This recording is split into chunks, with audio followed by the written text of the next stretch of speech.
Jacob engendra Joseph, l'époux de Marie, de laquelle fut engendré Jésus, que l'on appelle le Christ. Or, voici comment fut engendré Jésus-Christ. Marie, sa mère, avait été accordée en mariage à Joseph. Avant qu'ils aient habité ensemble, elle fut enceinte par l'action de l'Esprit Saint.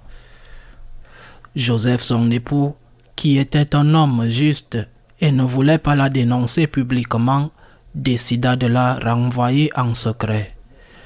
Comme il avait formé ce projet, voici que l'ange du Seigneur lui apparut en songe et lui dit : « Joseph, fils de David, ne crains pas de prendre chez toi Marie, ton épouse, puisque l'enfant qui est engendré en elle vient de l'Esprit Saint. Elle enfantera un fils et tu lui donneras le nom de Jésus, c'est-à-dire le Seigneur sauve, car c'est lui qui sauvera son peuple de ses péchés. » Quand Joseph se réveilla, il fit ce que l'ange du Seigneur lui avait prescrit. Acclamons la parole de Dieu.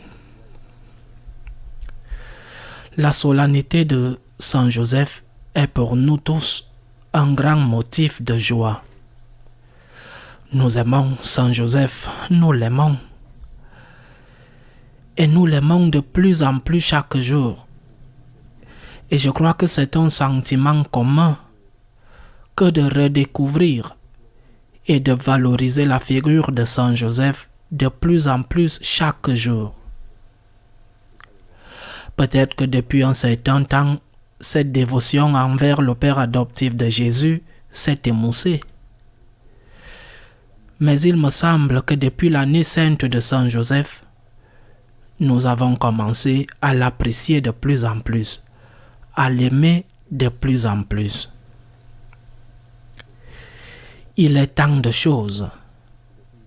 Saint Joseph est tant de choses. Le protecteur de la Sainte Famille, c'est-à-dire le protecteur de la Vierge et de l'enfant Jésus. Et déjà pour cela, il mérite notre soutien, notre affection.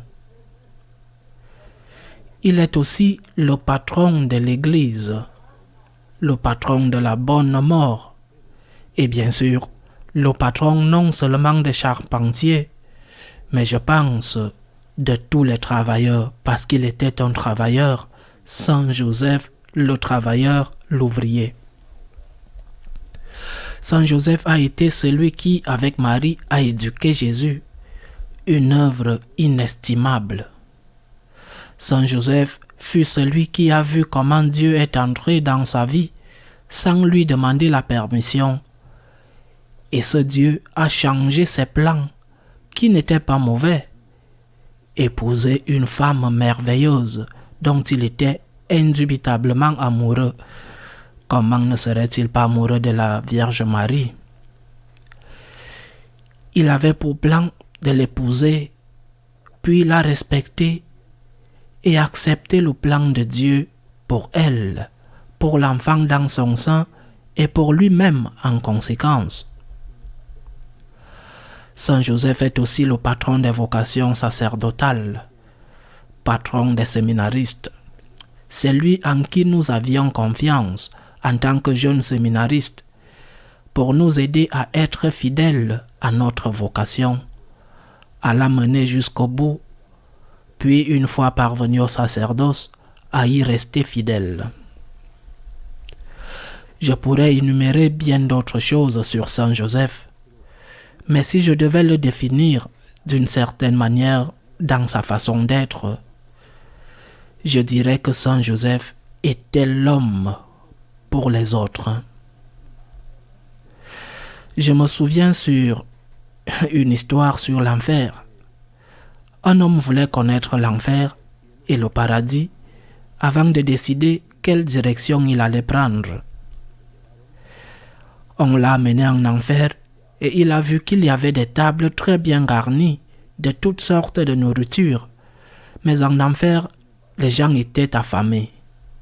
Ils avaient de longues cuillères pour manger, de longues fourchettes, qu'il était obligatoire de les tenir par le bout. Et cet homme a dit, eh bien, ils sont affamés parce qu'ils ne peuvent pas manger. Il ne les arrive pas comment vont-ils mettre cela dans leur bouche s'ils doivent prendre cette longue cuillère avec le bout? Eh bien, allons voir au ciel ce qu'il y a. Et il a découvert qu'il y avait la même chose. Aussi, les mêmes tables, la même nourriture et les mêmes cuillères et fourchettes. Et au paradis, les gens devaient aussi tenir les cuillères et fourchettes par le bout. Mais là-bas, les gens étaient heureux, bien nourris. Il a dit, mais comment est-ce possible? Que font-ils au ciel? Et on lui a dit, mais c'est très simple. Oui, c'est vrai. Ici, nous tenons la cuillère par le bout. C'est notre obligation. Mais ce que nous faisons, c'est que chacun nourrit l'autre. En enfer, chacun devait se nourrir lui-même, car son égoïsme l'empêchait de penser à l'autre. Saint Joseph était l'homme qui ne pensait jamais à lui-même. Il pensait toujours à l'autre, et c'était son bonheur. Son bonheur était de penser à l'autre, de s'oublier pour penser à la Vierge Marie. Quel amour si pur! Quel amour si authentique! Son bonheur consistait à prendre soin de la Vierge tant qu'il vivrait, à penser à elle. En utilisant l'histoire du ciel, son bonheur consistait à oublier de se donner soi-même à manger pour nourrir l'autre. Naturellement, il avait la Sainte Vierge comme compagne qui faisait de même, et ainsi ils étaient tous deux bien nourris. Son bonheur consistait à s'occuper d'un enfant qui n'était pas le sien, mais qui était plus que le sien parce qu'il était son père adoptif et qu'il avait donné sa vie pour lui. Je crois que c'est l'exemple que Saint Joseph nous laisse. Un homme pour les autres. Un homme pour Dieu. Un homme pour son prochain. Un homme qui était heureux quand il aidait. Un homme qui était heureux quand il donnait un sourire ou essuyait une larme. Un homme qui était heureux non pas quand il pensait à lui-même, mais quand il s'y oubliait pour penser au bien de son prochain. Peut-être Jésus pensait-il à lui lorsqu'il a dit que celui qui se cherche se perdra et que celui qui s'oublie gagne la vie éternelle.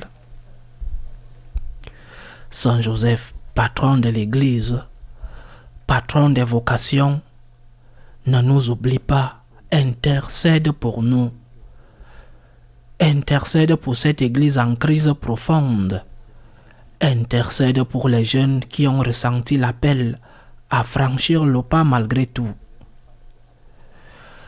Intercède pour que ceux qui sont en chemin, ceux qui ont déjà mis la main à la charrue, ne reviennent pas en arrière. Saint Joseph, priez pour nous, priez pour l'Église, priez pour les vocations et apprenons de lui que le bonheur consiste à penser au prochain avant de penser à soi. Ainsi soit-il.